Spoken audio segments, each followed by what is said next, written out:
بسم اللہ الرحمن الرحیم۔ الحمد للہ نحمده ونستعینه ونستغفره ونؤمن به ونتوکل علیہ ونعوذ باللہ من شرور انفسنا ومن سیئات اعمالنا ونعوذ باللہ من شرور انفسنا ومن سیئات اعمالنا ونعوذ باللہ من شرور انفسنا ومن سیئات اعمالنا من يهده الله فلا مضل له ومن يضلله فلا هادي له ونشهد أن لا إله إلا الله وحده لا شريك له ونشهد أن سيدنا ومولانا محمدا عبده ورسوله أرسله إلى كافة الناس بشيرا ونذيرا وداعيا إلى الله بإذنه وسراجا منيرا صلى الله تعالى عليه وعلى آله وأصحابه وبارك وسلم تسليما كثيرا كثيرا أما بعد فأعوذ بالله من الشيطان الرجيم بسم الله الرحمن الرحيم إن عدة الشهور عند الله 12 شهرا في كتاب الله يوم خلق السماوات والأرض منها 4 حرم ذلك الدين القيم فلا تظلموا فيهن أنفسكم۔ میرے قابل احترام برادران اسلام، ہمارے اسلامی سال کی ابتدا ہو چکی ہے۔ محرم کا مہینہ اسلامی کیلنڈر کا پہلا مہینہ ہے۔ گویا سن 1441 ختم ہو کر 1442 میں ہم نے قدم رکھا۔ یہ اسلامی کیلنڈر جو چاند کے حساب سے جاری کیا گیا ہے، اللہ تبارک و تعالیٰ نے تمام اسلامی شرعی احکام کے لیے انہی چاند کی تاریخوں کا انتخاب فرمایا۔ اسلام میں جتنے بھی احکام ہیں ان کا مدار چاند ہی کے اوپر ہے۔ زکوٰۃ کی فرضیت جو ہے وہ چاند کے حساب سے ہوگی، رمضان بھی چاند کے حساب سے آتا ہے، آخری عشرے کا اعتکاف بھی چاند کے حساب سے ہوتا ہے، قربانی بھی کا حساب بھی چاند کے حساب سے ہوتا ہے، اور بچے کے بلوغ کی جو 15 سال کی عمر ہے وہ بھی چاند ہی کے حساب سے شمار کی جاتی ہے۔ قرآن پاک میں باری تعالیٰ فرماتے ہیں یسألونک عن الأہلہ قل ہی مواقیت للناس والحج، کہ یہ لوگ یا یہ مشرکین آپ سے چاندوں کے متعلق سوال کرتے ہیں، آپ بتلا دیجئے کہ یہ لوگوں کے لیے اوقات کی تعین اور حج کے وقت کے لیے استعمال کیے جاتے ہیں۔ اللہ تبارک و تعالیٰ نے قرآن ہی میں اس کا اعلان فرما دیا کہ شریعت مطہرہ کے نزدیک دنوں اور مہینوں کے حساب کے لیے یہی چاند والا حساب معتبر اور مستند قرار دیا گیا ہے۔ ویسے دوسرے حساب بھی ہیں جو دنیا میں عام طور پر جاری ہیں۔ سورج والا حساب شمسی کیلنڈر، اس میں 365 دن ہوا کرتے ہیں، اور یہ چاند والا جو حساب ہے ان میں 354 دن کا سال ہوا کرتا ہے۔ ویسے شمسی کیلنڈر کے استعمال سے بھی شریعت نے منع نہیں کیا، اس کی بھی اجازت دی گئی ہے۔ قرآن پاک میں باری تعالیٰ کا ارشاد ہے، هو الذی جعل الشمس ضیاء والقمر نورا وقدرہ منازل لتعلموا عدد السنین والحساب۔ اس آیت کی تشریح میں حضرات علماء فرماتے ہیں کہ آپ شمسی کیلنڈر کے حساب سے بھی تاریخیں استعمال کر سکتے ہیں، لیکن اسلام نے اپنے تمام احکام کی بنیاد چاند کے حساب پر رکھی، یعنی قمری کیلنڈر کے اوپر رکھی ہے۔ اور اسی کو اس آیت میں اللہ تبارک و تعالیٰ فرما رہے ہیں، اور جتنے بھی احکام ہیں، زکوٰۃ کا حساب ہو، حج کی تاریخیں ہوں، رمضان کا مہینہ ہو، دونوں عیدیں، عید الفطر، عید الاضحیٰ ہو، اور بابرکت عشرے ذی الحجہ کے مہینے کے پہلے 10 دن، رمضان کے آخری 10 دن، محرم کے پہلے 10 دن، اور شب برات، یہ جتنے بھی اسلامی حسابات ہیں وہ سب قمری کیلنڈر کے اوپر رکھے گئے ہیں۔ اور اسی لیے علماء نے لکھا ہے کہ ہر مہینے کے چاند کا دیکھنا یعنی تلاش کرنا فرض کفایہ ہے۔ ہمارے یہاں اس کا اہتمام نہیں ہوتا، ویسے دیہاتوں میں اللہ کے ایسے بندے 1-2 ضرور ہوتے ہیں جو اس کا اہتمام کرتے ہیں۔ اگر کوئی بھی اس حساب کو جاری اور باقی رکھنے کے لیے چاند دیکھنے کا اہتمام نہ کرے تو سب مسلمان گنہگار ہوں گے۔ اس لیے مسلمانوں کو تو چاہیے کہ اگر وہ اپنے دنیاوی معاملات میں مجبوری کی وجہ سے شمسی تاریخوں کا استعمال کریں تو گنجائش ہے، منع نہیں، لیکن اپنی اسلامی تاریخ کو یاد رکھنا کہ آج کون سا چاند ہے، یہ بحیثیت مسلمان کے ایمانی اور اسلامی غیرت کا تقاضا ہے۔ اگر سب بھول جائیں گے تو سبھی گنہگار قرار دیے جائیں گے۔ یہ محرم کا مہینہ اسلامی کیلنڈر کا پہلا مہینہ ہے۔ قرآن پاک میں باری تعالیٰ کا ارشاد ہے، ان عدت الشہور عند اللہ 12 شہرا، کہ مہینوں کی تعداد اور گنتی اللہ کے یہاں 12 ہے۔ فی کتاب اللہ، لوح محفوظ کے اندر، یوم خلق السماوات والارض۔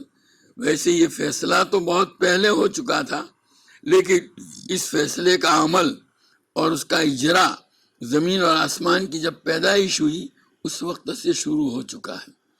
منہا اربعۃ حرم، اور ان 12 مہینوں میں 4 مہینے وہ ہیں جو حرمت والے ہیں، ان کا ادب و احترام شریعت کی نگاہ میں خاص طور پر ملحوظ رکھا گیا ہے۔ چنانچہ حجۃ الوداع کے موقع پر نبی کریم صلی اللہ تعالیٰ علیہ وسلم نے اپنا جو مشہور خطبہ دیا، اس میں حرمت والے جو 4 مہینے ہیں ان کے متعلق ارشاد فرمایا۔ بخاری شریف میں حضرت ابو بکرہ رضی اللہ تعالیٰ عنہ کی روایت میں ہے، السنۃ 12 شہرا منہا اربعۃ حرم ثلاث متوالیات ذو القعدۃ وذو الحجۃ والمحرم ورجب ومضر الذی بین جمادی و شعبان۔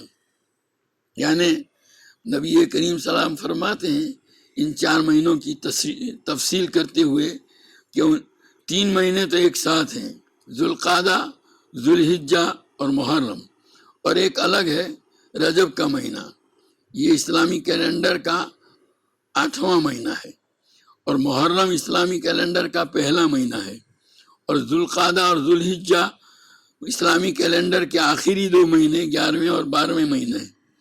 بہرحال یہ 4 مہینے حرمت والے قرار دیے گئے۔ حضرت ابراہیم علیہ نبینا علیہ الصلوۃ والسلام کی شریعت کے اندر اسی زمانے سے ان مہینوں میں قتل و قتال کو حرام قرار دیا گیا تھا، اگرچہ شریعت اسلامی نے آ کر اس حکمت کو تو منسوخ کر دیا۔ حضرت ابراہیم علیہ نبینا علیہ الصلوۃ والسلام کے زمانے میں یہ جو قدیم حکم چلا آ رہا تھا، عربوں میں اس کا بڑا اہتمام تھا، عرب لوگ اس کا بڑا لحاظ کرتے تھے۔ عرب اپنی معاشرت کی وجہ سے جن برائیوں کے اندر پھنسے ہوئے تھے، وہاں حال یہ تھا کہ نہ کسی کی جان محفوظ تھی، نہ کسی کا مال محفوظ تھا، نہ کسی کی عزت اور آبرو محفوظ تھی۔ لیکن یہ جو 4 مہینے ہیں، ان حرمت والے مہینوں میں وہ لوگ باوجود اپنی ساری کمزوریوں اور بدعملیوں کے ان کا اتنا زیادہ اہتمام کرتے تھے کہ اگر ان مہینوں میں ان کو باپ کا قاتل بھی مل جاوے تو وہ اس کو ہاتھ نہیں لگاتے تھے، اتنا زیادہ اس کا ادب اور احترام اور لحاظ کیا جاتا تھا۔ بعد میں قتل و قتال والا حکم تو اسلام نے منسوخ کر دیا، البتہ آج بھی ان مہینوں کا ادب و احترام اس طرح کہ ان مہینوں کے اندر خصوصیت کے ساتھ عبادات کا اہتمام کیا جائے، اللہ تبارک و تعالیٰ کی طرف رجوع اور انابت کیا جائے، وہ ہے۔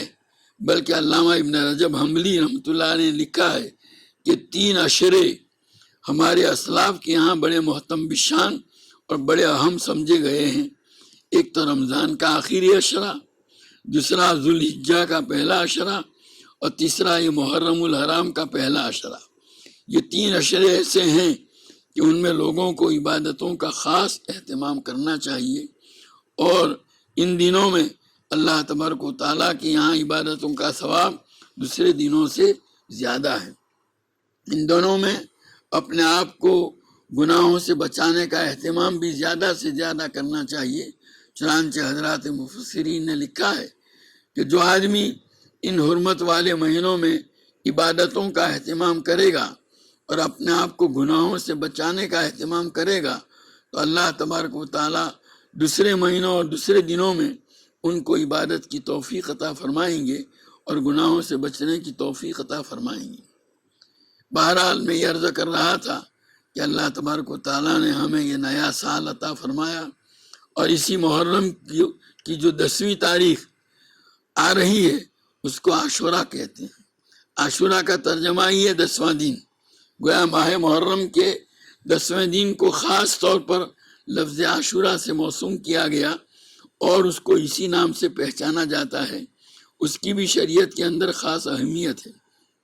عام طور پر مسلمان عوام یہ سمجھتے ہیں کہ اس دن میں حضرت حسین رضی اللہ تعالیٰ عنہ کی شہادت کا جو واقعہ پیش آیا اس کی وجہ سے اس کی اہمیت ہے، حالانکہ حضرت حسین رضی اللہ تعالیٰ عنہ کی شہادت کا واقعہ تو نبی کریم صلی اللہ علیہ وسلم کی وفات کے 60 سال بعد پیش آیا، اور یہ عاشورہ اور 10ویں محرم کے دن کی جو اہمیت ہے وہ تو نبی کریم صلی اللہ علیہ وسلم کے زمانے بلکہ اس سے پہلے سے چلی آ رہی ہے۔ اس دن میں دنیا میں بڑے بڑے واقعات پیش آئے۔ حضرت شیخ الحدیث مولانا محمد زکریا صاحب رحمۃ اللہ علیہ نے شمائل ترمذی کی شرح خصائل نبوی کے اندر لکھا ہے کہ اسی دن میں حضرت آدم علیہ نبینا علیہ الصلوۃ والسلام کی توبہ قبول ہوئی، اسی دن میں حضرت نوح علیہ نبینا علیہ الصلوۃ والسلام کی کشتی جودی پہاڑ پر آ کر کے لگی، اسی دن حضرت ابراہیم علیہ نبینا علیہ السلام کی پیدائش ہوئی، اور حضرت موسیٰ علیہ نبی علیہ السلام کی پیدائش بھی اسی دن بتلائی جاتی ہے۔ حضرت عیسیٰ علیہ نبینا علیہ الصلوۃ والسلام اسی دن میں آسمان پر اٹھائے گئے۔ حضرت ابراہیم علیہ نبینا علیہ الصلوۃ والسلام پر آگ جو باغ بن گئی وہ بھی اسی عاشورہ کے دن کے اندر بنی۔ حضرت یوسف علیہ نبینا علیہ السلام بھی کنویں سے اسی دن میں نکالے گئے تھے۔ حضرت ایوب علیہ نبینا علیہ السلام کو ان کی جو مشہور بیماری تھی اس سے صحت بھی اسی دن میں حاصل ہوئی۔ حضرت شیخ مولانا زکریا صاحب رحمۃ اللہ علیہ فرماتے ہیں کہ جن روایتوں میں یہ آیا ہے ان میں سے بعض روایتیں تو ایسی ہیں جو سندی اعتبار سے حضرات محدثین نے ان پر کلام کیا ہے، لیکن اگر تاریخی اعتبار سے دیکھا جائے تو وہ مستند ہیں۔ حضرت فرماتے ہیں حضرت موسیٰ علیہ نبینا علیہ الصلوۃ والسلام بنی اسرائیل کو لے کر فرعون اور قوم فرعون کے مظالم سے چھڑانے کے لیے جب نکلے تھے اور فرعون نے اپنے لشکر کے ساتھ ان کا پیچھا کیا، اور جب دریائے نیل پر اللہ تبارک تعالیٰ نے حضرت موسیٰ علیہ نبینا علیہ الصلوۃ والسلام کو بطور معجزہ یہ بات عطا فرمائی کہ جب آپ نے اپنی لاٹھی دریا پر ماری تو بنی اسرائیل کے 12 خاندانوں کے لیے 12 راستے دریائے نیل میں بن گئے، اور وہ ان سے گزر کر سامنے والے کنارے پر پہنچ گئے۔ ان کے پیچھے پیچھے فرعون بھی اپنے لشکر کے ساتھ آیا، اس نے دیکھا کہ پانی رکا ہوا ہے، راستے بنے ہوئے ہیں، تو وہ بھی اپنے لشکر کے ساتھ داخل ہو گیا، اور جب بیچ میں پہنچا تو پانی مل گیا اور فرعون غرق ہو گیا۔ اللہ تبارک تعالیٰ نے حضرت موسیٰ علیہ نبینا علیہ السلام اور بنی اسرائیل کو فرعون کے مقابلے میں کامیابی عطا فرمائی۔ یہ روایت تو مسلم شریف کے اندر بھی موجود ہے۔ چنانچہ حضرت عائشہ رضی اللہ تعالیٰ عنہ کی روایت شمائل میں بھی ہے اور مسلم میں بھی کہ زمانہ جاہلیت میں مکہ کے لوگ اور مشرکین قریش 10ویں محرم کا روزہ رکھتے تھے اور حضور صلی اللہ علیہ وسلم بھی رکھتے تھے۔ آپ جب ہجرت فرما کر مدینہ منورہ میں تشریف لائے تو وہاں آپ صلی اللہ علیہ وسلم نے دیکھا کہ یہود بھی 10ویں محرم کا روزہ رکھتے ہیں۔ نبی کریم صلی اللہ علیہ وسلم نے ان سے پوچھا تم یہ روزہ کیوں رکھتے ہو؟ تو انہوں نے جواب میں بتلایا کہ اللہ تبارک و تعالیٰ نے حضرت موسیٰ علیہ نبینا علیہ السلام اور بنو اسرائیل کو فرعون اور اس کی قوم کے مقابلے میں اسی دن میں کامیابی عطا فرمائی۔ فرعون غرق ہوا، اس کے شکرانے میں حضرت موسیٰ علیہ نبینا علیہ السلام نے روزہ رکھا تھا، ہم بھی رکھتے ہیں۔ ان کا یہ جواب سن کر نبی کریم صلی اللہ علیہ وسلم نے فرمایا کہ حضرت موسیٰ علیہ نبینا علیہ السلام کی پیروی اور اتباع کے تو ہم تمہارے مقابلے میں زیادہ حقدار ہیں۔ چنانچہ حضور اقدس صلی اللہ علیہ وسلم نے اپنے صحابہ کو اس کا حکم دیا، اور یہ روزہ رمضان کے روزوں سے پہلے فرض تھا۔ حضرت عائشہ رضی اللہ تعالیٰ عنہ کی روایت موجود ہے، حضور صلی اللہ علیہ وسلم نے بھی رکھا، صحابہ کو بھی اس کا حکم دیا۔ پھر جب رمضان کے روزے فرض ہوئے تو یہ عاشوراء کا روزہ جو تھا اس کی فرضیت ختم ہو گئی۔ البتہ آج بھی نفل اور سنت مستحب کے طور پر رکھا جاتا ہے اور اس کی مخصوص فضیلت ہے۔ مسلم شریف کی روایت میں ہے کہ نبی کریم صلی اللہ تعالیٰ علیہ وسلم نے ارشاد فرمایا کہ عرفہ یعنی یوم ذی الحجہ کا جو روزہ ہے وہ کوئی رکھے گا تو اس کے پچھلے 1 سال اور آنے والے 1 سال کل ملا کر 2 سال کے گناہوں کے لیے کفارہ ہے، اور یہ عاشوراء کا روزہ جو کوئی رکھتا ہے تو اس کے پچھلے 1 سال کے گناہوں کے لیے کفارہ بنتا ہے۔ چنانچہ ان روزوں کا اہتمام اسلاف کے اندر رہا ہے۔ خود نبی کریم صلی اللہ تعالیٰ علیہ وسلم اس کی فرضیت ختم ہونے کے بعد بھی یہ روزہ رکھتے رہے۔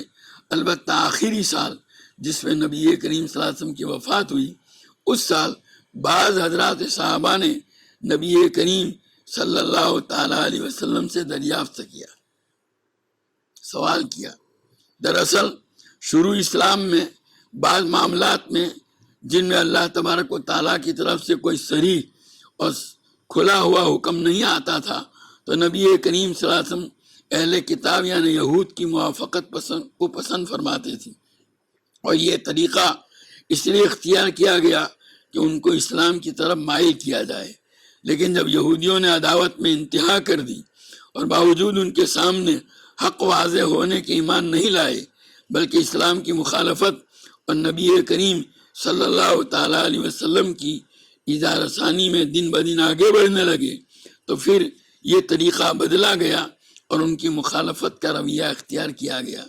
چنانچہ عبادات کے اندر بھی کوئی ایسا انداز اختیار کرنا جن میں ان کے ساتھ مشابہت لازم آتی ہو، شریعت اس کی اجازت نہیں دیتی۔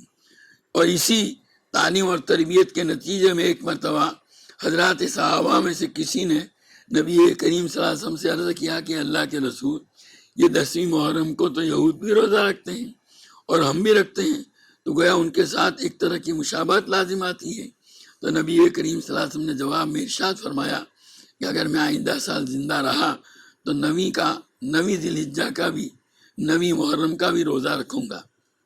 اور مسند احمد کی روایت میں یہ بھی ہے کہ تم اکیلے 10ویں محرم کا نہیں بلکہ اس سے 1 دن پہلے یا 1 دن بعد کا روزہ رکھو تاکہ ان کے ساتھ مشابہت لازم نہ آئے۔ آپ صلی اللہ علیہ وسلم کو آئندہ سال روزہ رکھنے کی نوبت نہیں آئی، کیونکہ آپ کی وفات ہو گئی، اسی لیے علماء لکھتے ہیں کہ اکیلے 10ویں محرم کا روزہ خلاف اولا ہے، مکروہ تنزیہی ہے۔ حضور صلی اللہ علیہ وسلم نے اپنی خواہش کا اظہار فرمایا تھا، اس کے پیش نظر ہم کو چاہیے کہ ہم اس کے ساتھ اور 1 دن کا روزہ ملائیں۔ البتہ ہمارے زمانے کے یہود اب قمری حساب پر چلتے نہیں ہیں، چنانچہ حضرت مولانا منظور صاحب نعمانی رحمۃ اللہ علیہ نے معارف الحدیث کے اندر لکھا ہے کہ ہمارے زمانے کے یہود کا حساب کتاب اب قمری سال پر نہیں رہا، اس لیے وہ چاہے عاشورہ کا روزہ رکھتے ہوں، لیکن ہمارا عاشورہ اور ان کا عاشورہ اب ایک ساتھ نہیں رہا، اس لیے جو سبب اکیلا روزہ رکھنے کی کراہت کا تھا، اگر دیکھا جائے تو وہ باقی نہیں رہا۔ اور عام طور پر فقہا کے یہاں جب علت باقی نہیں رہتی تو حکم بھی باقی نہیں رہتا۔ یہ عاشورہ یعنی 10 محرم کا دن بڑا برکت والا ہے۔ عام طور پر عام مسلمان حضرت حسین رضی اللہ تعالیٰ عنہ کی شہادت کی وجہ سے اس کو بابرکت سمجھتے ہیں، حالانکہ جیسا کہ میں نے ابھی عرض کیا وہ واقعہ تو بہت بات کا ہے، بلکہ ان کو اللہ تبارک تعالیٰ نے شہادت کی سعادت کا شرف اس دن میں عطا فرمایا، یہ ان کی فضیلت کی بات ہے۔ جیسے جمعہ کا دن اس کی ایک اپنی فضیلت ہے، اگر کوئی آدمی شہادت کی سعادت پاوے اور جمعہ کے دن پاوے تو اس کی وجہ سے جمعہ کے دن میں فضیلت نہیں آئے گی، بلکہ جمعہ کے دن اس کی شہادت واقع ہونے کی وجہ سے اس کو فضیلت حاصل ہوگی۔ چنانچہ علماء نے یہی بات لکھی ہے۔ اور بہت سے لوگ حضرت حسین رضی اللہ تعالیٰ عنہ کی شہادت کے اس واقعے کی وجہ سے ان کے علاقوں میں جہاں شیعوں کا اثر و رسوخ ہے، ان کے دیکھا دیکھی نعوذ باللہ اس دن کو منحوس بھی سمجھتے ہیں، حالانکہ کوئی دن اور کوئی رات منحوس نہیں۔ اللہ تبارک و تعالیٰ نے سب دن اور سب راتیں اور تمام اوقات بابرکت ہی بنائے ہیں، بلکہ بعض اوقات پر فضیلت کے اعتبار سے فضیلت دی گئی ہے، اس لیے منحوس والا عقیدہ غلط ہے۔ ضروری ہے کہ ہم اپنے عقیدوں کو درست کریں۔ بعض لوگ اس محرم کے مہینے میں شادی بیاہ نہیں کرتے، حالانکہ نبی کریم صلی اللہ علیہ وسلم کا نکاح ام المومنین حضرت خدیجۃ الکبریٰ رضی اللہ تعالیٰ عنہ کے ساتھ اسی مہینے میں ہوا ہے۔ حضرت علی رضی اللہ تعالیٰ عنہ کا نکاح حضرت فاطمہ رضی اللہ تعالیٰ عنہ کے ساتھ اسی مہینے میں ہوا ہے، حالانکہ ان دونوں نکاحوں سے بڑھ کر بابرکت نکاح کوئی اور نہیں ہو سکتا۔ کسی بھی چیز میں نحوست کا عقیدہ یہ شرک خفی ہے۔ حضرت حکیم الامت مولانا اشرف علی تھانوی نور اللہ مرقدہ نے بیشت زیور میں باقاعدہ لکھا ہے، اس لیے کہ اللہ تعالیٰ کے علاوہ کسی کے اندر یہ طاقت نہیں کہ وہ کسی چیز کو بابرکت یا منحوس بنائے۔ بہرحال بہت سے لوگ اس مہینے میں نکاح کو، اپنی دکانوں کے افتتاح کو یا کسی تجارتی سفر کو روک دیتے ہیں، یہ صحیح نہیں ہے۔ بہرحال یہ عاشورہ کا دن اپنے اندر بڑی اہمیت اور برکت رکھتا ہے۔ اس دن کے اعمال میں سے ایک عمل روزہ بھی ہے۔ ایک دوسرا عمل اس دن بے حقیقی روایت ہے، نبی کریم صلی اللہ علیہ وسلم نے ارشاد فرمایا، من وسع علی اہلہ یوم عاشورہ وسع اللہ علی اہلہ طول سنتہ، کہ جو آدمی اس دن اپنے گھر والوں پر کھانے پینے میں وسعت کرے گا، اللہ تبارک تعالیٰ سال بھر اس کی روزی میں وسعت فرمائیں گی۔ چنانچہ ہمارے اسلاف کے یہاں اس کا معمول تھا، مشکات کے اندر یہ چیز موجود ہے، اور اسلاف اپنے گھر والوں کے ساتھ اس کا اہتمام کرتے تھے، لیکن اس کا مطلب یہ نہیں کہ کوئی مخصوص کھانا پکاتے تھے، ویسے کوئی بھی اچھی چیز اس دن آپ اپنے گھر والوں پر وسعت کی نیت سے پکائیں تو اس کی اجازت ہے، اس کی برکت انشاءاللہ حاصل ہوگی۔ اور چونکہ اسلاف کے یہاں اس کا عمل رہا ہے تو بعض مرتبہ کوئی روایت سند کے اعتبار سے اتنی زیادہ اعلیٰ نہیں ہوتی، لیکن اسلاف کے یہاں عمل ہونے کی وجہ سے وہ قابل عمل قرار دی جاتی ہے۔ البتہ اس موقع پر ہمارے حضرت شیخ رحمۃ اللہ علیہ نے ایک اشکال پیش کیا ہے کہ ایک طرف تو یہ ہے کہ اس دن میں آدمی اپنے گھر والوں کے لیے وسعت کرے، اور دوسری طرف یہ ہے کہ اس دن میں روزہ رکھنا چاہیے، تو اس پر وسعت پر عمل کیسے ہوگا؟ اس لیے کہ کھانا پکائیں گے تو بھی روزے کی وجہ سے دن میں تو کھا نہیں سکیں گے۔ تو حضرت شیخ مولانا یونس صاحب رحمۃ اللہ علیہ نے اس کا جواب دیا ہے کہ بھائی یہاں وسعت سے مراد اس کے اسباب ہیں کہ کھانا پکانے کا اہتمام تو دن میں ہوگا، بھلے آپ روزے دار ہونے کی وجہ سے کھا نہیں سکیں گے، کھائیں گے تو مغرب یا عشاء کے بعد، لیکن سارا انتظام آپ نے دن میں کیا ہے تو اس کی وہ فضیلت حاصل ہو جائے گی۔ خیر یہ تو اس سلسلے میں اہل علم کی بحثیں تھی۔ میں نے یہ عرض کر رہا تھا کہ یہ محرم کا مہینہ اسلامی سال کا پہلا مہینہ ہونے کی وجہ سے ہمارے یہ نیا سال یہیں سے شروع ہوتا ہے، اور جو حرمت والے 4 مہینے بتائے گئے، ان مہینوں میں خاص طور پر عبادتوں کا اہتمام بھی ہونا چاہیے، اپنے آپ کو گناہوں سے بچانے کا بھی اہتمام کیا جائے۔ اور اس میں جو تعزیہ وغیرہ کا اہتمام کرتے ہیں، حالانکہ یہ تعزیے کا سلسلہ سن ہجری 352 میں بنو بویا کا خاندان جو مصر کے اندر حکومت کرتا تھا اور شیعہ خاندان تھا، انہوں نے شیعوں کو حکم دیا کہ 10ویں محرم کے روز سب کالے کپڑے پہنیں، عورتیں بھی کالے کپڑے پہنیں اور چہرے بھی کالے کر لیں، اور کھلے راستوں پر نکل کر اپنے بالوں کو کھول کر اپنی چھاتیاں پیٹیں اور اپنے چہروں کو نوچیں۔ چنانچہ اس کے حکم سے پہلی مرتبہ یہ کام کیا گیا اور اہل سنت والجماعت اس میں شریک نہیں ہوئے۔ دوسرے سال بھی اس نے یہ حکم دیا اور اہل سنت والجماعت کو بھی اپنی حکومت اور طاقت کے زور پر مجبور کرنا چاہا، تو اہل سنت والجماعت نے اپنی ایمانی غیرت کی وجہ سے اس کا انکار کر دیا، اور اسی کے نتیجے میں دونوں میں خوب زبردست جنگ بھی ہوئی، لیکن اہل سنت والجماعت نے اس کو اختیار نہیں کیا۔ آج ہم اپنی جہالت، بے دینی اور غفلت کی وجہ سے یہ سب کر رہے ہیں۔ بہرحال میں عرض کر رہا تھا کہ ان دنوں کے اندر اللہ تعالیٰ کی عبادت کا اہتمام ہو۔ حافظ ابن حجر عسقلانی رحمۃ اللہ علیہ کی کتاب المنبہات میں ہے کہ حضرت عبداللہ ابن عباس رضی اللہ تعالیٰ عنہ سے کسی نے پوچھا کہ سب سے بہتر عمل کون سا ہے، اور سب سے بہتر دن کون سا ہے، اور سب سے بہتر مہینہ کون سا ہے؟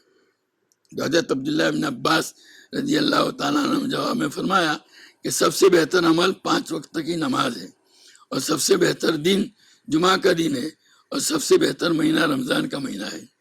اس آدمی نے 3 دن تک یہ سوال کیے، اور چوتھے دن حضرت علی کی خدمت میں پہنچ کر عرض کیا کہ میں نے ابن عباس رضی اللہ تعالیٰ عنہ سے یہ سوال کیا، انہوں نے یہ جواب دیا، آپ کیا کہتے ہیں؟ تو حضرت علی رضی اللہ تعالیٰ نے فرمایا، دیکھو ساری دنیا کے علماء اور حکماء جمع ہوں تو وہ بھی یہی جواب دیں گے، اس سے بہتر جواب کیا ہو سکتا ہے؟ البتہ میرے نزدیک سب سے بہتر عمل وہ ہے جو اللہ کی بارگاہ میں مقبول ہو، اور سب سے بہتر مہینہ وہ ہے جس میں آدمی اللہ تعالیٰ کے حضور اپنے گناہوں سے توبہ کرے، اور سب سے بہتر دن وہ ہے جس میں آدمی اپنے ایمان والے دل کو لے کر اللہ کے دربار میں حاضر ہو، یعنی جس دن ایمان پر موت آئے تو اس سے بڑھ کر کوئی اور دن نہیں ہو سکتا۔ حقیقت تو یہ ہے کہ برکت ہو یا نحوست ہو، اس کا تعلق تو ہمارے اعمال سے ہے۔ رمضان سے بڑھ کر اور کون سا مہینہ برکت والا ہو سکتا ہے؟ لیکن آپ نے فضائل رمضان کے اندر سنا ہوگا کہ نبی کریم صلی اللہ تعالیٰ علیہ وسلم ممبر پر چڑھے، پہلے زینے پر جب قدم رکھا تو فرمایا آمین، دوسرے زینے پر جب قدم رکھا تو فرمایا آمین، تیسرے زینے پر جب قدم رکھا تو فرمایا آمین۔ جب آپ فارغ ہوئے تو حضرات صحابہ رضی اللہ تعالیٰ عنہ مجمعین نے عرض کیا کہ اللہ کے رسول، آج تو آپ نے ایک ایسی بات ارشاد فرمائی جو ہم نے پہلے کبھی نہیں سنی۔ حضور صلی اللہ علیہ وسلم نے جواب میں ارشاد فرمایا کہ جب میں نے پہلے زینے پر قدم رکھا تو حضرت جبریل علیہ السلام تشریف لائے اور کہا کہ ہلاک ہو وہ آدمی جس نے رمضان کا مہینہ پایا اور اس کی مغفرت نہیں ہوئی۔ تو میں نے کہا آمین۔ دیکھیے رمضان کا مہینہ اپنی جگہ کتنا برکت والا ہے، لیکن جو آدمی اس کی ناقدری کرے گا اور اس مہینے کے اندر برے اعمال کے اندر مشغول رہے گا تو اس کے حق میں یہی مہینہ ہلاکت کا ذریعہ بنا، حضور صلی اللہ علیہ وسلم کی بد دعا کا ذریعہ بنا، حضرت جبریل علیہ السلام کی بد دعا کا ذریعہ بنا۔ اس لیے بھائی حقیقت تو یہ ہے کہ یہ برکت اور نحوست ساری ہمارے اعمال کے ساتھ جڑی ہوئی ہے۔ اچھے اعمال کا اہتمام کرے تو کوئی بھی مہینہ ہوگا وہ ہمارے لیے برکت والا ہوگا، اس لیے اچھے اعمال کا اہتمام کریں۔ اسی حدیث میں ہے کہ نبی کریم صلی اللہ علیہ وسلم جب دوسرے زینے پر قدم رکھا تو حضرت جبریل نے کہا تھا ہلاک ہو جو وہ شخص جس کے سامنے آپ کا نام مبارک لیا جائے اور آپ پر درود نہ پڑے۔ اور جب تیسرے زینے پر قدم رکھا تو حضرت جبریل علیہ السلام نے کہا ہلاک ہو جو وہ شخص جو اپنے ماں باپ دونوں کو یا ان میں سے کسی ایک کو بڑھاپے کی حالت میں پائے اور ان کی خدمت کر کے جنت نہ کمائے۔ ماں باپ سے بڑھ کر اور نعمت کیا ہو سکتی ہے؟ لیکن جو آدمی ان کی ناقدری کرے گا اور ان کی جیسی خدمت کرنی چاہیے ویسی خدمت نہیں کرے گا تو اس کے حق میں یہی ماں باپ جہنم میں جانے کا ذریعہ بن جائیں گے۔ اللہ تعالیٰ نے ماں باپ کو اس لیے تو نہیں بنایا تھا کہ کہ وہ اپنی اولاد کو جہنم میں لے جائیں، لیکن یہ اولاد خود اپنی بدعملی اور نافرمانی کی وجہ سے ماں باپ کی ناقدری کر کے جہنم میں گئی، اس میں ماں باپ کا قصور تھوڑا ہے۔ اسی طریقے سے اللہ تعالیٰ نے ہمیں موقع دیا ہے کہ ہم اپنی زندگیوں کو اللہ کے احکام کے مطابق گزارنے کا اہتمام کریں، تو کوئی بھی مہینہ ہوگا، کوئی بھی دن ہوگا، کوئی بھی رات ہوگی، اگر اس مہینے کو، اس دن کو، اس رات کو ہم اللہ تبارک تعالیٰ کی اطاعت میں، عبادت میں، فرما برداری میں گزاریں گے، اپنے آپ کو اللہ کی نافرمانی سے، گناہوں سے بچانے کا اہتمام کریں گے، اللہ تعالیٰ نے جن کاموں کا حکم دیا ہے ماں باپ کے ساتھ اطاعت و فرما برداری کا، ان کے ساتھ خدمت گزاری کا معاملہ کریں گے، اپنے رشتہ داروں کے حقوق کی ادائیگی کا اہتمام کریں گے، تو یہ سب کچھ ہمارے لیے خیر و برکت ہے۔ حدیث شریف میں آتا ہے کہ نبی کریم صلی اللہ علیہ وسلم نے فرمایا لا يدخل الجنت قاطع، قطع رحمی کرنے والا، رشتہ داروں کے حقوق کو جو آدمی ادا نہ کرتا ہو وہ جنت میں نہیں جائے گا۔ بلکہ ایک حدیث میں تو بڑا سخت جملہ ارشاد فرمایا لا تنزل الرحمت علی قوم فیہم قاطع رحم، جس قوم میں ایک آدمی ایسا ہو جو اپنے رشتہ داروں کا حق ادا نہ کرتا ہو، قطع رحمی کا سلوک کرتا ہو، اس پوری قوم پر اللہ کی رحمت نازل نہیں ہوتی۔ میں کہا کرتا ہوں کہ آج تو گھر گھر کے اندر قطع رحمی کرنے والے ہیں، پھر اللہ کی رحمت کہاں سے نازل ہو؟ ہم نے نبی کریم صلی اللہ علیہ وسلم کے احکام کی خلاف ورزی کر کے اپنے لیے جہنم کے راستے کھول دیے، اس میں قصور ہمارا ہے۔ نبی کریم صلی اللہ علیہ وسلم تو رحمت للعالمین بن کر آئے تھے، اور آپ کی تعلیمات تو اسی لیے تھی کہ جو آدمی ان تعلیمات کو اختیار کرے گا، اپنائے گا، عمل کرے گا، وہ اس کے ذریعے جنت میں پہنچے گا۔ لیکن جو آدمی اپنی ناقیبت اندیشی کی وجہ سے، اپنی بدعملی کی وجہ سے ان تعلیمات کے خلاف کرے گا اور اس کے نتیجے جہنم میں پہنچے، تو کیا نبی کریم صلی اللہ علیہ وسلم کی ذات بابرکت پر انگلی اٹھائی جا سکتی ہے؟ نہیں، آپ کی ذات تو رحمت ہی رحمت ہے۔ ہم نالائق ہیں کہ سراپا رحمت ذات کی قدر نہیں کی، ان کی تعلیمات کو نہیں اپنایا، تو ان کی نافرمانی کی وجہ سے ہم جہنم میں جائیں گے۔ میں نے کہا نا کہ ماں باپ کا وجود رحمت ہے، لیکن اولاد ان کی نافرمانی اور ان کی ناقدری کر کے جہنم میں جائے تو اس میں ماں باپ کا کیا قصور؟ رمضان کا مہینہ برکت والا ہی مہینہ ہے، لیکن کوئی آدمی اس برکت والے مہینے کے اندر بھی گناہوں میں لت پت رہے، نیکی کا کوئی کام نہ کرے اور یہ مہینہ یوں ہی گزار دے اور اس کے گناہوں کی مغفرت نہ ہو، وہ اگر حضرت جبریل علیہ السلام اور نبی کریم صلی اللہ علیہ وسلم کی بددعا کا حقدار بن جائے تو اس میں رمضان کے مہینے کا کیا قصور ہے؟ حقیقت تو یہ ہے کہ سب کچھ ہمارے ساتھ جڑا ہوا ہے، اس لیے میں آپ حضرات سے خاص طور پر کہوں گا کہ ہمیں اپنے اعمال کا ہر وقت جائزہ لینا چاہیے۔ جو کرو شریعت کے مطابق کرو، اگر حکم معلوم نہیں تو معلوم کرو، حکم معلوم کیے بغیر آگے بڑھنا نہیں ہے، اور جو معلوم ہو اس پر عمل کا اہتمام ہونا چاہیے۔ ہم گناہوں کو گناہ جاننے کے باوجود اس کو کرتے رہیں گے تو اس سے بڑھ کر بدقسمتی اور محرومی اور کیا ہو سکتی ہے؟ یہ تو بہت بڑی محرومی کی بات ہے۔ آج عام مزاج ایسا ہی ہے، جو آدمی گناہ کا کام کرتا ہے ایسا نہیں ہے کہ وہ نہیں جانتا، وہ جانتا ہے، اس کو کسی کو بتلانے کی ضرورت نہیں، وہ خود جانتا ہے کہ میں جو کام کر رہا ہوں وہ گناہ کا کام ہے، اللہ کی نافرمانی کا کام ہے، جہنم میں لے جانے والا ہے، اور اس کے باوجود بھی وہ کر رہا ہے، اس کا کیا علاج؟ حقیقت تو یہ ہے کہ ہم میں سے ہر ایک کو اپنی زندگیوں کے اوپر نظر ثانی کرنے کی ضرورت ہے کہ دیکھیں ہم کس طرح زندگی گزار رہے ہیں۔ یہ نیا سال آیا ہے، وہ ہمارے لیے امن و امان کا، خیر و برکت کا اور اللہ کی رحمت کا ذریعہ اسی وقت بنے گا جب ہم اس میں اللہ کے احکام اپنی زندگیوں میں اپنائیں گے۔ اللہ تعالی ہم سب کو اس کی توفیق اور سعادت عطا فرمائے۔ درود شریف پڑھ لیں۔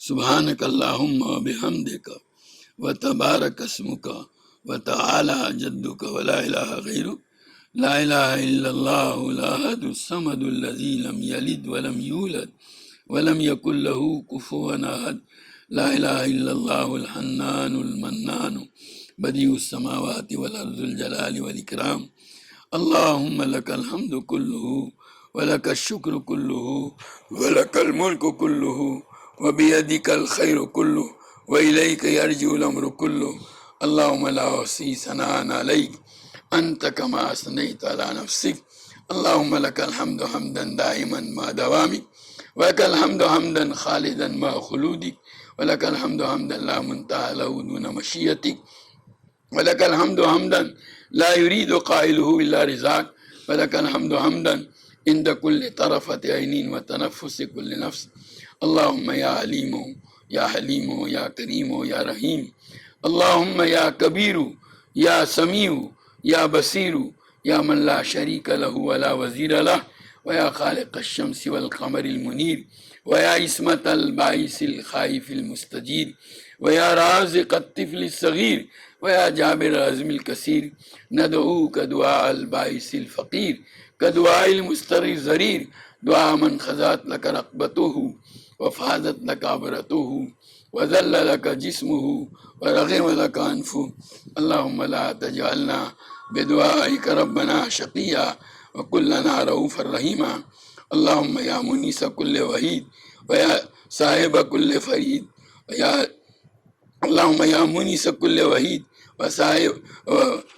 وصاحب كل فريد يا أنت الله لا إله إلا أنت سبحانك إني كنت من الظالمين اللهم صل على سيدنا ومولانا محمد وعلى آل سيدنا ومولانا محمد كما صليت على سيدنا إبراهيم وعلى آل سيدنا إبراهيم إنك حميد مجيد اللهم بارك على سيدنا ومولانا محمد وعلى آل سيدنا ومولانا محمد كما باركت على سيدنا إبراهيم وعلى آل سيدنا إبراهيم إنك حميد مجيد اللهم صل صلاة كاملة وسلم سلاما تاما على سيدنا محمد تنحل به العقد وتنفرج به الكرب وتقضى به الهوائج وتنال به الرغائب ويستسقى الغمام بوجهه الكريم وعلى آله وصحبه في كل لمحة ونفس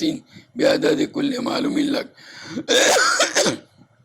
اللهم صل على سيدنا ومولانا محمد وعلى آل سيدنا ومولانا محمد صلاة تنجينا بها من جميع الأهوال والآفات وتقضي لنا بها جميع الحاجات وتطهرنا بها من جميع السيئات وترفعنا بها عندك أعلى الدرجات وتبلغنا بها أقصى الغايات من جميع الخيرات في الحياة وبعد الممات إنك على كل شيء قدير يا رب صل وسلم دائما أبدا على حبيبك خير الخلق كلهم لا إله إلا أنت سبحانك إني كنت من الظالمين ربنا ظلمنا أنفسنا وإن لم تغفر لنا وترحمنا لنكونن من الخاسرين ربنا اغفر لنا ذنوبنا وإسرافنا في أمرنا وثبت أقدامنا وانصرنا على القوم الكافرين ربنا اغفر لنا ولإخواننا الذين سبقونا بالإيمان ولا تجعل في قلوبنا غلا للذين آمنوا ربنا إنك رؤوف رحيم ربنا لا تؤاخذنا إن نسينا وأخطأنا ربنا ولا تحمل علينا إسرا كما حملته على الذين من قبلنا ربنا ولا تحملنا ما لا طاقة لنا به واعف عنا واغفر لنا وارحمنا أنت مولانا فانصرنا على القوم الكافرين ربنا لا تزغ قلوبنا بعد إذ هديتنا وهب لنا من لدنك رحمة إنك أنت الوهاب ربنا آتنا في الدنيا حسنة وفي الآخرة حسنة وقنا عذاب النار ربنا هب لنا من أزواجنا وذرياتنا قرة أعين واجعلنا للمتقين إماما رب اجعلني مقيم الصلاة ومن ذريتي ربنا وتقبل دعاء ربنا اغفر لي ولوالدي وللمؤمنين يوم يقوم الحساب رب ارحمهما كما ربياني صغيرا رب زدني علما رب اغفر وارحم وأنت خير الراحمين اللهم اغفر لنا ذنوبنا كلها دقها وجلها علانيتها وسرها أولها وآخرها ظاهرها وباطنها. اللهم إنا نتوب إليك من المعاصي كلها لا نرجع إليها أبدا. اللهم مغفرتك أوسع من ذنوبنا ورحمتك أرجى عندنا من أعمالنا. اللهم إنك عفو كريم رحيم تحب العفو فاعف عنا يا كريم. اللهم إنا نسألك رضاك والجنة. اللهم إنا نسألك رضاك والجنة. اللهم إنا نسألك رضاك والجنة ونعوذ بك من سخطك والنار.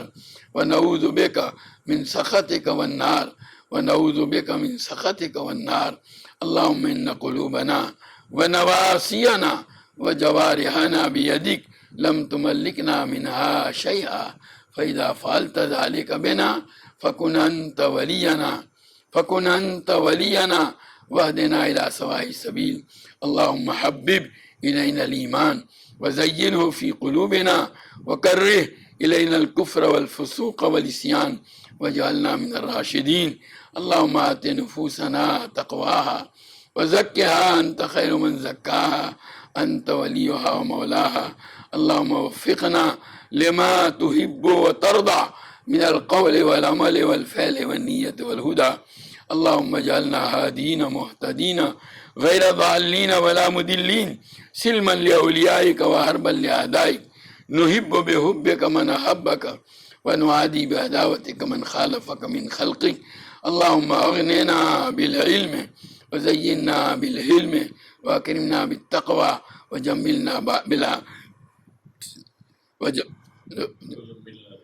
وجملنا بالعافية. اللهم وفقنا لما تحب وترضى من القول والعمل والفعل والنية والهدى. اللهم اجعلنا هادين مهتدين غير ضالين ولا مضلين، سلما لأوليائك وحربا لأعدائك. نحب بحبك من أحبك ونعادي بعداوتك من خالفك من خلقك. اللهم أغننا بالعلم وزينا بالحلم وأكرمنا بالتقوى وجملنا بالعافية. إليك ربي فحببني وفي نفسي لك ربي فذللني وفي أعين الناس فعزمني ومن سيء الأخلاق فجنبني وعلى صالح الأعمال فقومني. اللهم اجعل حبك أحب الأشياء إلي واجعل خشيتك أخفف الأشياء عندي واقطع عني حاجات الدنيا بالشوق إلى لقائك. وإذا أقرأت أعين أهل الدنيا من دنياهم فأقرر عيني من عبادتك. اللهم إني على ديني بالدنيا وعلى آخرتي بالتقوى. اللهم أصلح لي ديني الذي هو عصمة عمري، وأصلح لي دنياي التي فيها معاشي، وأصلح لي آخرتي التي فيها معادي. اللهم اجعل الحياة زيادة لي في كل خير واجعل الموت راحة لي من كل شر. اللهم متعنا بأسماعنا وأبصارنا وقواتنا ما أحييتنا. اللهم اجعله الوارث منا. اللهم اجعل ثارنا على من ظلمنا. اللهم انصرنا على من عادانا ولا تجعل مصيبتنا في ديننا ولا تجعل الدنيا أكبر همنا ولا مبلغ علمنا ولا تسلط علينا من لا يخافك ولا يرحمنا. اللهم زدنا ولا تنقصنا وأكرمنا ولا تهنا وآتنا ولا تحرمنا وآثنا ولا تؤثر علينا وأرضنا عنك وارض عنا. اللهم ألهمنا رشدنا وأعذنا من شرور أنفسنا. اللهم إنا نسألك الهدى والتقى والعفاف والغنى. اللهم إنا نسألك علما نافعا ورزقا واسعا حلالا طيبا وشفاء من كل داء. اللهم إنا نسألك الصحة والعفة والأمانة وحسن الخلق والرضا بالقدر. اللهم لا سهل إلا ما جعلته سهلا وأنت تجعل الحزن سهلا إذا شئت. لا إله إلا الله الحليم الكريم. سبحان الله رب العرش العظيم والحمد لله رب العالمين. نسألك موجبات رحمتك وعزائم مغفرتك والعصمة من كل ذنب والغنيمة من كل بر والسلامة من كل اسم. لا تدع لنا ذنبا إلا غفرته ولا هما إلا فرجته ولا ضرا إلا كشفته ولا حاجة هي لك رضا إلا قضيتها يا أرحم الراحمين. ولا حاجة هي لك رضا إلا قضيتها يا أرحم الراحمين. اللهم إنا نعوذ بك من جهد البلاء ودرك الشقاء وسوء القضاء وشماتة الأعداء. اللهم إنا نعوذ بك من زوال نعمتك وتحول عافيتك وفجاءة نقمتك وجميع سخطك. اللهم إن قلوبنا ونواسينا وجوارحنا بيدك لم تملكنا منها شيئا، فإذا فعلت ذلك بنا فكن أنت ولينا واهدنا إلى سواء السبيل. اللهم إنا نسألك من خير ما سألك منه نبيك محمد صلى الله عليه وسلم، ونعوذ بك من شر ما استعاذك منه نبيك محمد صلى الله عليه وسلم، وأنت المستعان وعليك البلاغ، ولا حول ولا قوة إلا بالله العلي العظيم. اللهم اغفر لأمة محمد صلى الله عليه وسلم. اللهم ارحم أمة محمد صلى الله عليه وسلم. اللهم تجاوز عن أمة محمد صلى الله عليه وسلم. اللهم اصلح أمة محمد صلى الله عليه وسلم. اے اللہ تو ہمارے گناہوں کو معاف فرما، ہماری خطاؤں سے درگزر فرما. گنہگار ہیں، خطا کار ہیں، قصوروار ہیں. اے اللہ اب تک کی ہماری زندگی تیری نافرمانیوں میں گزری. تو نے جن کاموں کو کرنے کا حکم دیا ان کو بجا نہیں لائے، جن چیزوں سے تو نے منع فرمایا انہی کا ارتکاب کرتے رہے، گناہ کر کر کے لذتیں حاصل کرتے رہے، اور تیرا دیا ہوا رزق کھا کھا کر تیرا مقابلہ کرتے رہے. اے اللہ ہم تو سر سے لے کر پاؤں تک گناہوں میں ڈوبے ہوئے ہیں. ہمارا وہ کون سا عضو ہے جس کو ہم نے تیری نافرمانی میں استعمال نہ کیا ہو، اور رات اور دن کی وہ کون سی گھڑی ہے جس میں ہم نے گناہوں کا ارتکاب نہ کیا ہو. اے اللہ اگر تو نے ہماری مغفرت نہیں فرمائی ہمارا کوئی ٹھکانہ نہیں رہے گا. مولا معاف کر دے، مولا معاف کر دے، مولا معاف کر دے. تجھے تو معافی بہت پسند ہے. بندے جب تجھ سے اپنے گناہوں کی مغفرت چاہتے ہیں خوش ہو کر تو اپنے فرشتوں سے کہتا ہے کہ یہ بندے جانتے ہیں کہ ان کے گناہوں کو میرے علاوہ کوئی معاف نہیں کر سکتا. یقیناً یا اللہ ہمارے گناہوں کو آپ ہی معاف کر سکتے ہیں. ہماری مغفرت فرما، ہمارے والدین کی مغفرت فرما، ہمارے اہل و عیال کی مغفرت فرما، ہمارے بھائی بہن اور ہماری اولاد در اولاد کی مغفرت فرما، ہمارے اعزاء اور اقارب کی مغفرت فرما، ہمارے اساتذہ اور مشائخ کی مغفرت فرما، ہمارے دوست اور احباب، محسنین و متعلقین، مخلصین و محبین کی مغفرت فرما. اے اللہ جنہوں نے ہم سے دعاؤں کے لیے کہا لکھا، جو ہم سے دعاؤں کی توقع اور امید رکھے ہوئے ان کی مغفرت فرما. تمام مؤمنین و مومنات، مسلمین و مسلمات، پوری امت محمدیہ کی مغفرت فرما. اے اللہ ہمارے چھوٹے اور بڑے، ظاہر اور پوشیدہ، اگلے اور پچھلے سارے گناہوں کو معاف فرما. ہماری سیئات کو حسنات سے مبدل فرما. اے اللہ گناہوں کی نفرت اور نیکیوں کی رغبت ہمارے قلوب کے اندر ڈال دے. ایک لمحے کے لیے بھی تیری معصیت اور تجھ سے غفلت میں مبتلا ہونے سے ہماری پوری حفاظت فرما. اے اللہ تیری مرضیات پر ہم کو زیادہ سے زیادہ چلا کر تیری نامرضیات سے ہماری پوری حفاظت فرما. نبی کریم صلی اللہ تعالیٰ علیہ وسلم کے طریقوں اور سنتوں کو اپنی زندگی کے ہر شعبے میں جاری کرنے اور اپنانے کی تو ہمیں توفیق و سعادت عطا فرما. حضور اکرم صلی اللہ تعالیٰ علیہ وسلم کے طریقوں کی محبت اور غیروں کے طریقوں کی نفرت ہمارے قلوب کے اندر ڈال دے. اے اللہ تمام رذائل سے ہم کو پاک اور صاف فرما.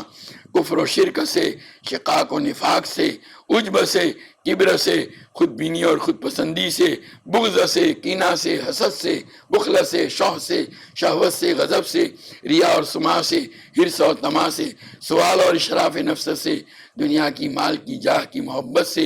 اے اللہ تمام رذائل سے ہم کو پاک اور صاف فرما. محاسن اخلاق سے مزین فرما.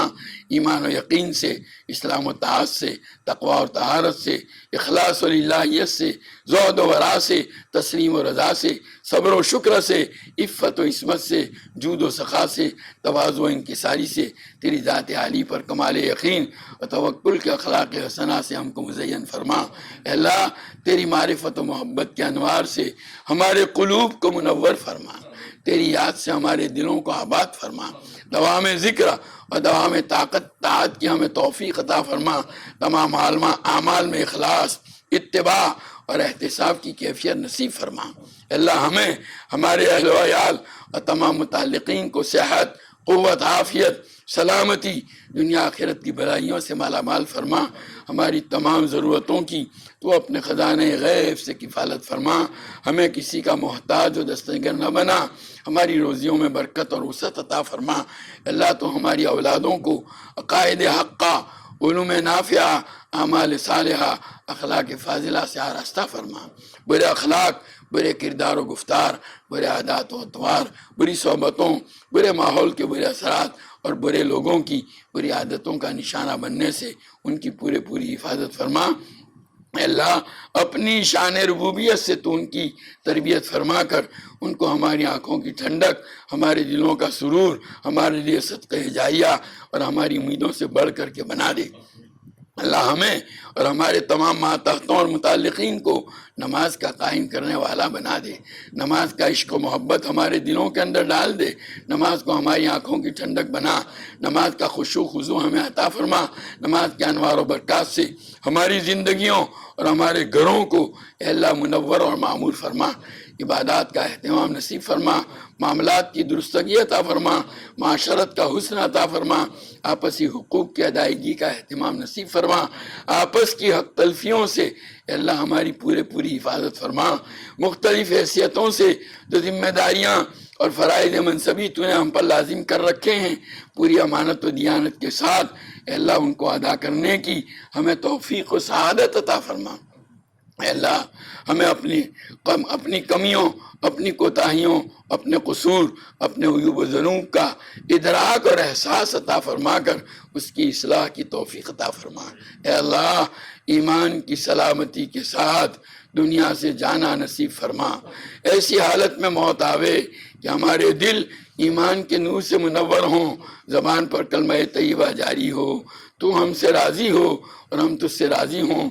اے اللہ اور تیرے بندوں کے حقوق میں سے کوئی حق ہم پر واجب الادا باقی نہ رہ گیا ہو۔ اللہ ایسی حالت میں موت عطا فرما۔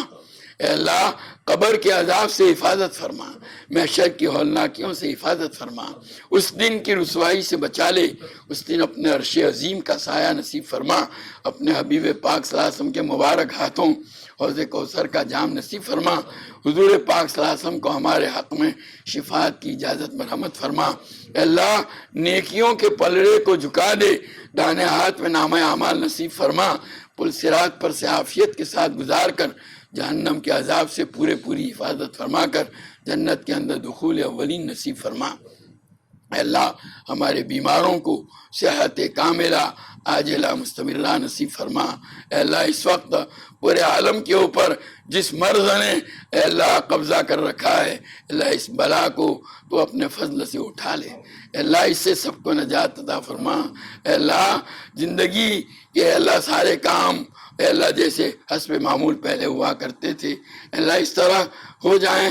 اے اللہ مدارس عربیہ، مکاتب قرآنیہ کے اندر تعلیمی سلسلوں کو جاری فرما دے، مساجد کے اندر نماز با جماعت سنت کے مطابق اے اللہ ادا ہونے کو جاری فرما دے۔ اے اللہ اس بیماری سے نجات عطا فرما۔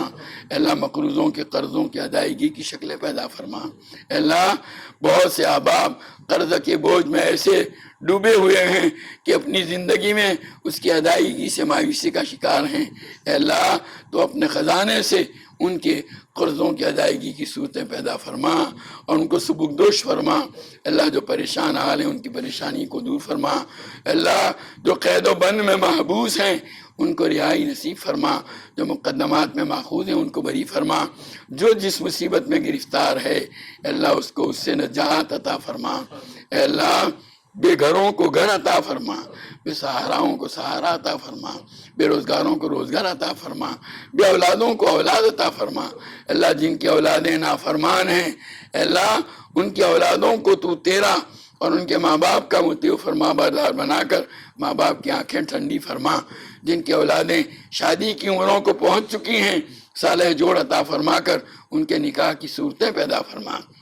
اللہ جن کے نکاح تو ہو چکے لیکن ازدواجی زندگیاں تلخی کا شکار ہیں، اللہ ان کو ازدواجی زندگی کی خوشگواریاں عطا فرما، شوہروں کو اپنی بیویوں کے حقوق کی ادائیگی کا اہتمام نصیب فرما، اے اللہ بیویوں کو اپنے شوہروں کی اطاعت کی توفیق عطا فرما، اے اللہ حضور پاک صلی اللہ علیہ وسلم کا امتی جہاں کہیں بھی ہو اس کے ایمان و اسلام کی، جان و مال کی، عزت و آبرو کی، اہل و عیال کی، تجارت و زراعت و کاروبار کی، ہر چیز کی پوری حفاظت فرما، پورے عالم میں امت محمدیہ جہاں کہیں مظلومیت کا شکار ہے اے اللہ اس کی بھرپور نصرت فرما، ظالم کے ہاتھ کو ظلم سے روک دے، اے اللہ اس ملک میں امن و امان کی فضائیں قائم فرما، یہاں بسنے والی قوموں میں آپس میں محبت، رواداری، حسن سلوک اور جذبہ اخوت کو عام فرما، اللہ جو لوگ ان کے درمیان بغض عداوت اور نفرت پیدا کر کے اپنے ناجائز مقاصد کو حاصل کرنا چاہتے ہیں اللہ ان کی سازشوں اور چالوں کو ناکام کر دے، اللہ اپنے فضل کا معاملہ فرما، اپنے فضل کا معاملہ فرما، اپنے فضل کا معاملہ فرما، اے اللہ دشمنان اسلام کی ساری سازشوں سے امت محمدیہ کی پوری حفاظت فرما، اے اللہ NPR اور NRC کی آزمائشوں سے حفاظت فرما، پورے ملک کی حفاظت فرما، اللہ اپنے فضل کا معاملہ فرما، اللہ ہمارے والدین، ہمارے اساتذہ، اے اللہ ہمارے مشائخ جنہوں نے ہماری تعلیم و تربیت کے لیے مشقتیں اٹھائی، اے اللہ تکلیفیں جھیلی، ہماری غفلتوں کو برداشت کیا، اللہ ان تمام کو ہماری طرف سے اپنی شان بہترین بدلہ دنیا اور آخرت کے اندر عطا فرما، جو جا چکے ہیں دنیا سے ان کی قبروں کو نور سے بھر دے، اپنی رحمتوں مغفرتوں سے ڈھانپ لے، جنت الفردوس میں ان کو اعلیٰ مقام و مراتب عطا فرما، اور جو موجود ہیں ان کی عمروں میں، ان کی صحت و قوت و عافیت میں،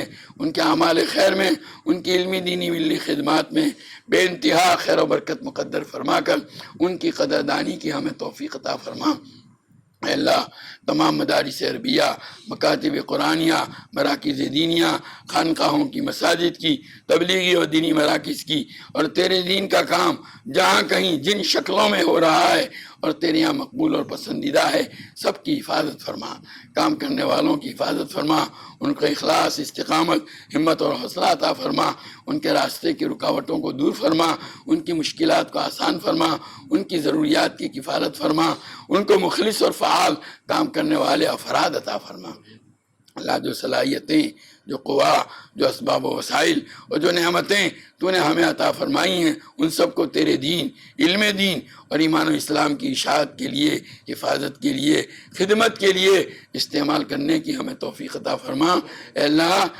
ان قیمتی سرمایوں کو دنیا کے پیچھے ضائع کرنے سے ہماری حفاظت فرما، ابنائے دنیا میں سے نہ بنا، ابنائے آخرت میں سے ہم کو بنا دے، اللہ تیرے حبیب پاک صلی اللہ علیہ وسلم نے، تیرے حضرات انبیاء علیہ السلام نے، تیرے صالحین بندوں نے جتنی خیر اور بلائی تجھ سے مانگی ہمیں اور پوری امت کو اے اللہ عطا فرما، جن شرور و برائیوں سے پناہ چاہی ان سے ہماری اور پوری امت کی حفاظت فرما، اے اللہ اس دعا میں شریک تیرے تمام بندوں اور بندیوں کی جائز اور نیک مرادیں پوری فرما، جو مانگا وہ بھی عطا فرما، مانگنے سے رہ گیا وہ بھی عطا فرما، آج تک تجھ سے مانگ کر کبھی محروم نہیں ہوئے، اب بھی اور آئندہ بھی محروم نہ فرما، ربنا جینا کا تائبین فلا تردنا خائبین، ربنا تقبل منا انک انت السمیع العلیم وتب علینا انک انت التواب الرحیم، صلی اللہ تعالی علی خیر خلقہ سیدنا و مولانا